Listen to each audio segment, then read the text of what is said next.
Alright, where the hell are we? I genuinely have no recollection of where the heck the series is currently at. I've been playing way too much. Like on the test file, guys, I don't know how many of you sort of thought we were in like the status quo, like we kind of understood what was going on. We had, you know, you got the castle and it seems like maybe that's going to be the ultimate goal to get in there, right? You've got a few areas branching off and eventually we're going to, you know, get the shrines or whatever. And you sort of think that's it. No, I've played a fair bit further forward now after the ruins of Desaroon. The game just keeps going. It's mental. So anyway, hello everyone. Welcome to another video. My plan originally was to like record for hours and hours and hours with you guys today and just have a huge bulk, but that's not going to be happening now. In the end, I guess we'll just run through as far as we can in the ruins of Desaroon here. Some pretty interesting stuff coming up.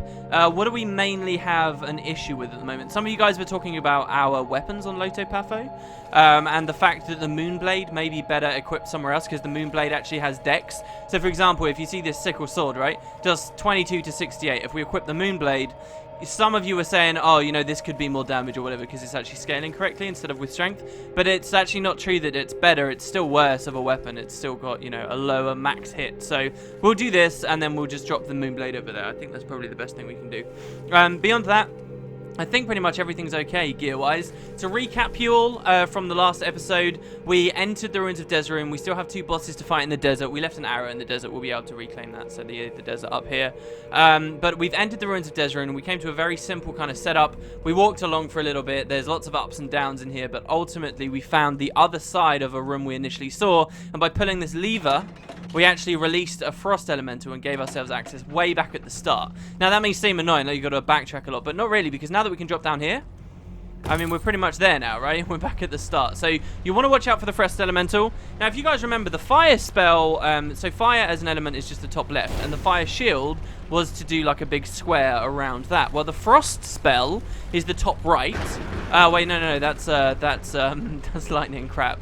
It must be bottom. No, bottom left is earth, so bottom right is frost. So if we want to cast a frost shield on ourselves, in theory we should do that. I thought the frost shield was this. No, that's fire shield. So is the shield... I mean, maybe you can't get an earth shield. Maybe that's the point. I did this before, just randomly on my file. Is it this one here? I guess that is interesting. Or is that an air shield and not a light? Yeah, no, that's an air shield. I thought I had the frost shield figured out, guys. Oh my god, have I messed this up, really? Because I was casting this constantly on my test file, and now I'm realizing this was probably just a lightning shield that I was using. Wow, that's stupid. Okay, well, that's fine. Whatever. We'll kill this guy. It's not going to be a huge problem. They actually do quite a lot of damage. So even though we're sort of coming here after the pyramid already, we're already very powerful. They'll do plenty of damage. And the main thing as well is you'll notice Jonker just healed the crap out of him. So, even though we have this crazy overpowered weapon, like this is our most powerful weapon right here, even though we have this on Jonker, it sort of self-balances a little bit because these are cold enemies. So, because this does cold damage, he will heal them if he attempts to attack them with that. So, you can get like caught in these infinite fights. I'm embarrassed to admit that the first time I was fighting these guys, I was like, whoa, they never die. This is ridiculous. And then I realized it's because I was constantly healing them. It's kind of a weird game because you never really know where to look at the numbers. Like whether you're looking to the next cooldown you want to use, whether you're looking to assess the amount of damage you did. Like if I ever miss a huge hit or something, it's actually very easy for me to miss massive hits of damage. Anyway, I was missing that I was healing him. So that was kind of a big deal. And it means that we're not going to be using this sword too much on those enemies at least, which are pretty common here in this dungeon. Here we get a scroll. This is a scroll of Fireball. Someone very astutely pointed out that once you cast a spell for the first time, like this, so this is Fireball here, very useful against the Frost Elementals, like this, so we can now cast this. We've been capable of using this for ages. It's just Air 2, it's Air 1 and Fire 3, like we could use this a long time ago. But they pointed out that once you've actually cast it the once, it appears, obviously, under your traits, right? So Sanna's got a ton, and down here you'll see you've got Fireball. So you can always remember, you actually don't need these scrolls anymore. The only scrolls you need to lug around are the alchemy ones that obviously Tikrit is using. So do we have an ice shield already uncovered here somewhere? I guess not, only shock shield. Look at that. So we've got earth, shock, fire, and this one in the bottom corner sizzled, didn't it? Didn't this fizzle? Yeah, it fizzled. Interesting. Oh, do you know what? It's probably because we're not very deep in in water magic. I guess we need more water magic to be able to cast it. That's probably the issue. All right. Okay. So we're done with that. We also found a key, and you'll notice that nothing else really unlocks for us in this room. This is it. It's just a scroll and a key. I got incredibly stuck in the ruins of Desaroon at this point. Very, very stuck. There's obviously these areas back up at the start. You've got meditation spire. You've got this secret, obviously, here on the right, and I was very, very confused. I had no idea where I was supposed to go. Where do you even use this key? The key doesn't seem to go anywhere. You've got a secret in this room, but obviously we're not really bothering with that. Well, the answer is in this room that we traveled through in the middle. Now, it's not that I forgot this room existed. It's that this room's a little bit more complicated than it may first look. So what have we got? We've got, it's called the Skyway. That's what that sign said, right? And in here, we've got some items on the floor weighing some of these pressure pads down. Now, you'll notice that when you stand on a pressure pad, it creates light above us. It actually seems to build a bridge of some kind. So your first instinct, and I challenge anyone to disagree with me on this, your first instinct is surely to be like, okay, I'm going to put stuff on all of these pressure pads. I'm going to build this light bridge. And I did this. It doesn't activate anything extra once we've managed to do it. So I'll show this to you guys. Put this one here, one on us here as well. That's all of them weighed down, okay. So you're going to do this, and then you're going to wonder, well, what the hell's going on? There's this gate here, but nothing seems to go on with it. Down there is honestly just the way we came. There's nothing has changed over there at all. We just started the video. But you will notice up here, there is a keyhole over there. I did notice this while I was playing. And I thought, well, how the hell am I supposed to get this key? It looks like you're meant to come from there, walk all the way along the bridge, and then put the key in somehow. But how do we get up there? Forever, it's taunting you. It's like, how do you get up? You even notice that this here is like a different texture. There's like a bridge above us. It looks different on the map too. Well, the answer to the puzzle is not initially clear. This is maybe one area where I will fault the game and I will say, you know, this looks like bad design. But what we need to do is actually take weight off of all the pressure plates first. Now, that might seem weird, but you got to remember when you first come in the room, there's some bombs weighing one down, these fire bombs. Which, by the way, I kind of want to start using a lot of. Lotopath is going to get weighed down a lot in this dungeon. So I kind of want to start using those. I need to remember to put them on Sanon or something. In fact, let's do that now. Sanon is like never using this bow staff. We got this in the first dungeon. I have barely ever used it. It does terrible damage now anyway. He's going to have some bombs. So if he runs out of energy, he can throw those. But yeah, so they were originally weighed down with like this food. So when we pick this up and take all the weight off, now you notice it opens this gate. And I don't know, this just was not intuitive to me. And I guess there's a vague idea that maybe it will do something, but it just seemed so odd. So now we're going to come through here. And you can probably already see the puzzle unfolding. There's no secret switches as far as I remember. Now you can imagine already, well, look, now we have the paradox, the issue that there are no light bridges to carry us across. We can, of course, come over here. I think there is there a secret button here? Why do I feel like there was something here? Or an item or something.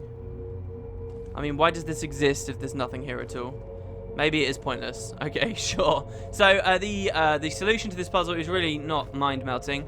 You're just going to drop stuff down very carefully because in Grimrock you can... I've done this a few times. I've never really talked about it to you guys. I guess we can do it. If you click up here, you will throw items. And so you don't want to throw items often. Like if I were to throw it here, it wouldn't land on anything. You've got to drop it off gently. And we're using Falcon Sky for this because the game gives you a little bit, because I've got plenty. And one thing you guys will have to remind me to do is actually come back and collect a lot of this stuff later on in the dungeon, if I forget. I'm hoping maybe at the end of this episode we will have looped back round to the entrance, which will be kind of nice. So now we get this scary door opened. We get a torch here. What scroll did we get yesterday? Dark Bolt. Dark Bolt was the scroll we got. This is the one you fire. Oh no, we got that in the pyramid. So the only scroll we got was Fireball. Wow, guys, today this is going to be like the magic episode. The range of abilities Sanon will be able to cast now is going through the roof. Like most of the game, he's just been spamming the same ability. I don't know whether you guys have been very disappointed in that. It has been a little bit disappointing. Well, now he's going to go mental. So here we're going to get a cool little thing as well. You might have just seen a glimpse of a save crystal. There is a lizard on a stick here. And you get a choice if you want to go forward through there. First, you're going to want to come down here just to see something kind of cool. If we open this door, we come into a large room, and look, there's the guy! We can't get to him, not in time. No, he's gone. So, yeah, that guy was in there. Look, check it out, it's the man in black. It's been a while since we've seen him. He's taunting us, so let's go down the other direction now. I'll just sort of demonstrate to you guys. Actually, we'll come in here. So, first, we've got kind of this big room up here. Now, I'm going to mark this as middle. Oh, God. Middle is spelled with 2 Ds. There we go. So this is sort of, in my opinion, like the big middle chamber in the dungeon. That's not to say that we're going to be in here for ages. It's just, I don't know, it fits like that. It's got kind of a high ceiling, and you've got a bunch of trapdoors behind gates here. Can't really tell exactly what we want to do here. In the middle, we've got a pressure pad that opens trapdoors down, and we've got a flashing teleporter here and some sort of room in the distance with a torch. Now, I can tell you guys, we won't, unless there's a secret I've missed, which I think there is a chance. I don't think we'll be able to get in there. So, that's kind of sealed off. Now, also, along the sides, you do have a stairway down there. And over on this side, also, we have a stairway down. Now, our ultimate goal is to get through that door that the man in black just went through. And there's actually significant evidence in this room that the devs thought you'd stay in here for a long time. But I sort of accidentally figured the puzzle out. So, we'll do that in a second. There's also this gate here, of course, leading us to the Desaroon save crystal, which is always handy. We get another spell straight away. I did promise you guys we'd be getting a few. This is a Scroll of Light. It's probably the first spell. I get a lot of comments on this where people are saying, hey, how come you're not using certain spells? But there's a very overpowered fire spell we could already be using right now, okay? And I've just maintained that to keep it vaguely authentic, I suppose. Well, I don't know. I am only using spells once we actually find the scrolls to use them. So this is one. This is the Scroll of Light, and it means that you can cast light around yourselves, much like that spellcasting item that I talked to you guys about that was in the vault that we never collected. Much like the spell that existed in Grimrock 1. So it's very simple. This is like one of those utility... Oh, there you go. It's even called a utility spell. Okay, and it requires just concentration 2, which we hit a long time ago. So we're going to go the middle rune and the rune in the top middle. And now that we have lights, we can actually throw away this torch. And we will emit our own light. There were significant chunks of the original series that I recorded for Grimrock 1 where we were just using this light spell. And, you know, there's more outside stuff in Grimrock 2, so I don't know how much we'll really use this. Our little torch shortage there is probably running out already anyway, so, you know, we'll have plenty of torches anyway. But yeah, so it's kind of a cool spell, and we'll find a companion spell to that as well in just a moment. If you come down this trapdoor, climb down it, fall down it, I don't know how early you're going to come in the dungeon, whether you've even got the rope yet or not, but you'll notice that you're kind of locked in. There is, however, a small secret button hidden flush against one of these walls, this one here. And this will allow you to come underneath the room we were just in. So do you remember those two staircases? Those two staircases lead in here. So if we have a look out here, there you go. This is one of the staircases that takes you up. And then there's another one. I don't really know why there's two. That's not relevant to the puzzle. But here, we get to see kind of an interesting structure on the bottom floor. We've got 2 arrows, which brings us up to 13. We're going to get a lot of arrows here. There's the other staircase. And then we've got kind of this long hallway that ends up leading us into this room here, where we get another trapdoor, and also kind of a scary friend here. Now, this thing looks like a spider, but it's not actually the same kind of spider. I don't think that we saw in Grimrock 1. I think the Grimrock 1 spiders were a lot hairier. But he's kind of just looking at us. Now, he can't do anything to us, and actually, we can't do anything to him either. We can't swing at him through the bars. You wouldn't want to either. He's actually related to this puzzle here. So, we've got a trapdoor we'll tread on in a second. And again, kind of a locked-off area and a bunch of pressure pads over there with a helmet here. So, that's the setup for the puzzle. I'll show you guys the map. So, we've got the lower room here. Actually, hold on. Let's map everything out. So, again, you've got kind of a long hallway here. That this is where we entered from. And that should be where we entered from, yeah. And around here leads you to the stairs. So this is the setup. You got the room underneath, and then you got the room above. How does this work? Also, for what it's worth, we are in the ruins of Desaroon. Technically, we're on the, you know, the ground floor right now. I know it feels like a dungeon, but really this, I feel like it's supposed to just feel like a very cluttered metropolis. If you guys watched FFX, I kind of feel like it's a bit like Zanarkand was at the very end of the game. But the lower floor is called the Archives. And that's where we are now. Archives, of course, is a really cool word that we've heard before, and that was in the graveyard, if you guys remember. In the graveyard, we heard that the code to enter the graveyard properly was sealed away in the archives, and it wasn't using archives as an, you know, just a generic term. It was actually using it as a proper noun, which is kind of cool. Anyway, so how does this work? Well, let's tread on this pressure pad. And what this does is it teleports that spider bro upstairs. So now, if we go up, we'll see him running around up here. In fact, I think he was already running around up here, but as I chased the man in black through here, I trod on this pressure pad and knocked him downstairs. So if you look there, look, there is a little spider over there. See, he's running along. He's coming towards us, Insy Bitsy Spider. And when he gets to this teleporter here, he's going to flash back down to the far end of the corridor.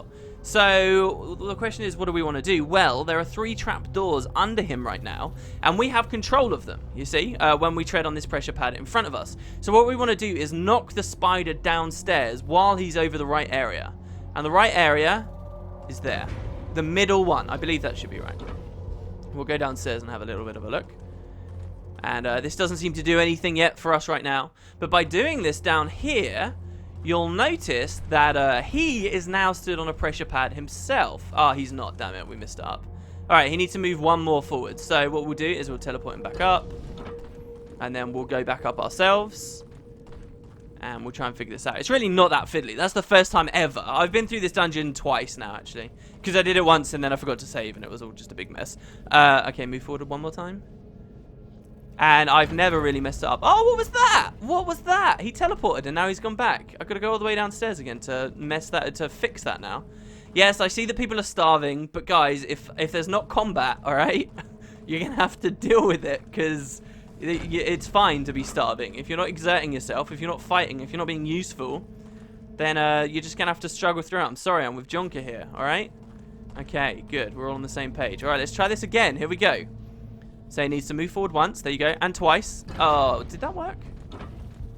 Let's see. He's being so fiddly this time. He's moving all sporadically and stuff. Before, he was just moving like clockwork. I suppose that's fine because it's a bit more realistic the way it's currently moving. Damn it. And now he's in the front one again. What is wrong with you? Stupid spider. I may actually have to end up cutting this out. Would you believe it? I don't want to be stuck in this big puzzle room the entire episode. You guys don't want that either, do you? I'm sure you don't. All right, here we go. All right. Take 27. 1, 2. Go, go, go, go. If that didn't work, I will be a monkey's uncle. That's got to have worked. Please. Please, Mr. Spider. Yes, it worked. Amazing. So check it out. He's on the pressure pad. What did that really do? The answer is nothing. It didn't really do anything. And that kind of sucks, you know? This is where I think most people would get kind of stuck. Maybe. But see, I noticed that it did do something instantly. As soon as this happened, I was like, oh yeah, I see this. Oh, I see how the puzzle works. Awesome, we're done. But if you do get stuck here for a while, you're going to get into this situation where you're looking for secret buttons. There is one here. And if you open this thing up, I was shocked to see that this existed. Shouldn't Sandon have something else on his other hand here? Like, I don't know. The Serpent staff doesn't really give him anything. The Wand of Fear, we haven't really feared anything. That'll be kind of interesting. But check it out. If you open this up, it's not really classified as a secret or of any kind. But Lotopatho can read the scroll we find. It says, follow the light. Follow the light. Aha! Follow the light. How does that help us? Well, you'll now notice that these pressure pads over there in that far room now have light shafts shining down on them. And there is no like equivalent one on the floor above. This is magically done because that pressure pad's down. So what this is actually showing us is which of these need pressure to get through the puzzle. And so we know that it's the left 2, and then there's a break, and then there's this one as well. So let's head back on upstairs. I was waiting for so long. I was so sure of myself. This is an example of me being totally wrong, so confident, so boastful. I knew in my own mind that this spider was going to get released somehow, and ultimately it didn't. It's not even really a part of the puzzle. Maybe later it will be, but it's totally not for now. Anyway, so we'll drop that down. We'll drop that down.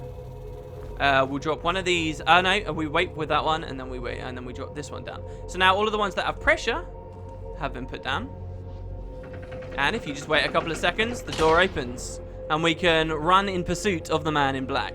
But first, if we head back downstairs, you guys did notice there was a secret down here. We're going to go for that. Secretly, though we have opened the main way forward, there is also a passageway over here. It'll ding for you pretty quickly. And we can come through and collect this full helmet. Now, I will equip this on Jonker, and it will be kind of fun, so we'll do this. It's still heavy armor, but it's better, okay? So before we had the iron bassinet, right? And now we get the full helmet. You know how outside in the Forgotten River we got loads of the reed set? Well, here we're going to get loads of the full plate set. We've already got the plate greaves here. I think we'll find both the cuirass and the greaves here. But I don't know whether I'll be wearing the helmet for that long. But check it out. His protection's gone all the way up to 60 now, as opposed to just 25 on Lotopatho. It's kind of weird. It shows you how strong evasion is. The next time Jonker levels up as well, of course, he can he'll finally spec fully into these armors, and it'll be really amazing. But yeah, so that's this secret. There are no further secret buttons or anything. Now, when you leave, you are going to want to leave weight on these. I think. The ruins of Desaroon are weird because most other places in Grimrock 2, you can sort of get away with recollecting your stuff, but I don't know about here. I really don't. So what's some crap that we don't mind throwing away? The tattered cloak, that's fine. I do want that. Over on this one, what's some crap we can throw away? A cannonball? No, that will make people angry later. What about some of these scrolls, since we definitely don't need them? I mean, I guess we can throw away the Scroll of Light. I'm never going to forget that. I never forgot it even from the first game, so that's fine. And then over here, the Fireball Scroll as well, we can also do. So Sandon will be casting a lot of Fireballs now, for what it's worth now. A ranged ability to do what he's usually been doing. So there you go. That's pressure on all the ones that we want. Maybe we can reclaim those later, because alternate routes will open up throughout the dungeon, so you don't have to be too antsy about that. But there we go. 2 secrets downstairs, basically. One of them's not technically a secret. The other one just loops back into the room. And now that the door is open, we can chase through where the man in black was and find over here, we're looped back into the Shrine of Meditation. Okay, remember this? Oh yeah, I did mark it. Meditation Spire, sorry, that's it. So that's the entrance to the dungeon here. Well, what we'll do is there's another exit to this place as well, Meditation Spire. Look, the spell only just expired there. How cool is that? It lasts a long time. So we can progress deeper into the dungeon, but also there should be another route. Oh, no, no, no. Oh, man, I'm getting really confused about how early stuff happens. All right, we've got Meditation Spire here. You'll notice on the map, however, do you remember when we came in, there was a locked door and some kind of secret right in front of us? Well, it seems like down here, we're like right behind that wall now. Can you see this? We're right behind. If I'd been smart and marked that as secret before, you'd know exactly what I was talking about. Let's grab this just in case. But this is in fact 2 things, this secret. Number 1, it will get you an item. But number 2, it will open a really convenient way to get back out of the dungeon. So there you go. We can press the button. And by coming in, we can collect the leg plate, which we can now equip onto John. Oh, no, no, no, because we've got meteor plate, because we already did the pyramid, so we don't really need the leg plate. But by doing this, we're right at the entrance of the dungeon, see? So we're now just on the other side of the meditation spire, and we can progress with that. There's a really interesting secret in there too. But for now, I guess that's it for today, guys. That was really what I wanted to do, get that loop back in. We'll probably finish most, if not all, of the Ruins of Desaroon next episode. And we're going to find like a crossroads, and we're going to have our minds blown once again. Anyway, thanks very much for watching, guys. Hope you enjoyed, and I will see you tomorrow for more Grimrock 2.